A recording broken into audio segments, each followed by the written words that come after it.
En mars, le journaliste essayeur Alexandre Bataille aurait dû prendre le volant du nouveau Mercedes GLA. Les essais ont été reportés pour raisons sanitaires, mais cela ne va pas l'arrêter. Ayant reçu de la part du constructeur les premières images de ce modèle, Alexandre vous en donne tous les détails malgré la rigueur de son confinement.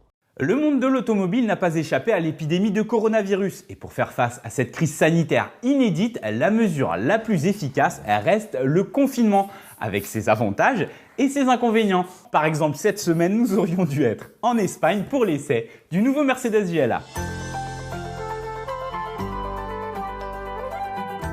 Le GLA, c'est le plus petit des SUV de la gamme Mercedes et cette seconde génération s'est fixé des objectifs ambitieux. Prendre le leadership de la catégorie où l'on retrouve par exemple des modèles tels que le X1, le Q3 ou encore le XC40. Alors comment fait-on pour devenir numéro 1 ? Eh bien c'est simple, il faut tout simplement corriger ce qui n'allait pas sur la première version. Et quel est le critère numéro 1 d'achat ? Je vous le demande, eh bien c'est le style.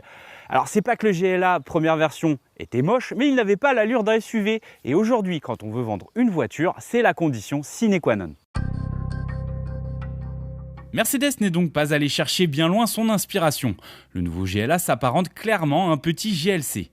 Les porte-à-faux ont été raccourcis, la face avant est la même et surtout, il gagne 10 cm en hauteur. C'est énorme, ce qui lui donne une vraie silhouette de SUV robuste et rassurant. Bon, le style check. Ensuite, il y a l'espace à bord, parce que c'est important la famille. Et dans ce domaine, le GLA était l'un des plus mauvais élèves du marché. Pire qu'une classe A.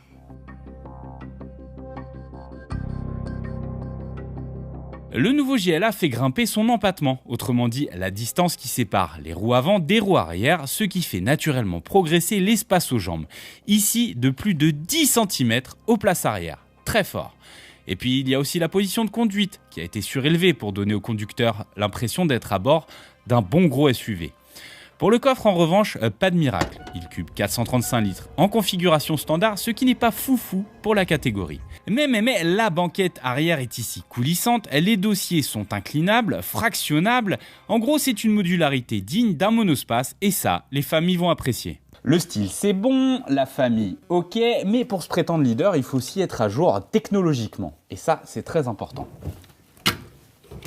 Eh bien c'est désormais le cas. Le tableau de bord reprend l'agencement de la classe A avec ses deux écrans de plus de 10 pouces. Le premier pour l'instrumentation, le second pour le multimédia, avec notamment le système MBUX. Vous savez, celui que l'on commande en lançant « Hey Mercedes !» Bon, on vous le dit, pour être tout à fait honnête avec vous, dans la vraie vie, ce système, ça marche pas à tous les coups.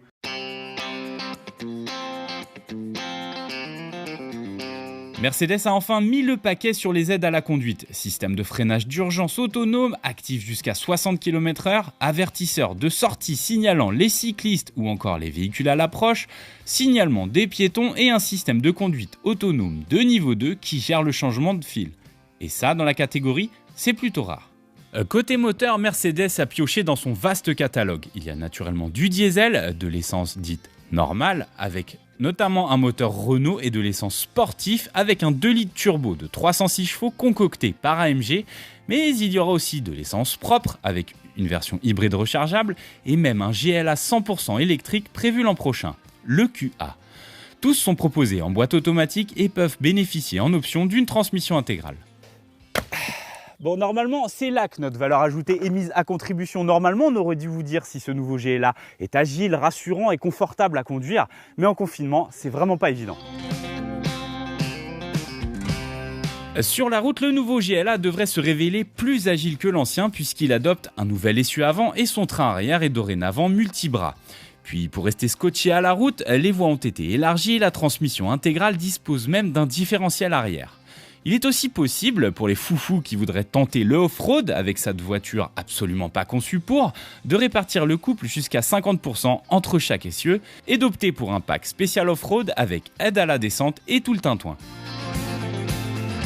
Mais bon, ça reste théorique, hein. En revanche, eux, les prix sont bien réels et ils augmentent en même temps que les prestations de la voiture. Le nouveau GLA aurait dû arriver en concession au printemps 2020. Il faudra peut-être encore patienter un peu. Ces tarifs subissent une sérieuse inflation avec un prix de départ fixé à 41 900 €. Notez que ce sont les versions les plus huppées qui sont commercialisées au lancement. On se rassure, des versions d'entrée de gamme seront ensuite ajoutées au catalogue pour faire baisser le prix du ticket d'entrée.